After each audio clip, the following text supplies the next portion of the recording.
நான் உங்கள் ஆச்சார்யா ராகவேந்திரன் பேசுகிறேன். உங்களை வணங்கி என் உரையை துவக்குகிறேன்.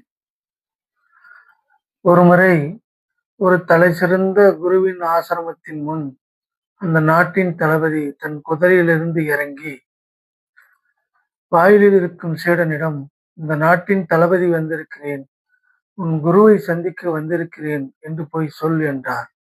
இந்த தகவல் கேட்ட குருநாதர் பார்க்க முடியாது என்றார். இந்த தகவலை அறிந்த தளபதி இதன் உண்மை உள்ளர்த்தத்தை புரிந்து கொண்டு அந்த சீடன் முன்பு மண்டியிட்டு, நான் உன் குருவை சந்திக்க விரும்புகிறேன் என்று சொன்னார்.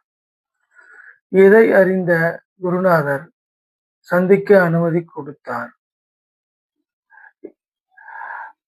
தளபதியும் குருவும் சந்திக்கும் போது தளபதி, இரண்டாவது முறை என்னை ஏன் சந்திக்க அனுமதித்தீர்கள் என்று கேட்டதற்கு குரு, முதல் முறை நீ நாட்டின் தளபதியாக அனுமதி கேட்டாய், இரண்டாவது முறை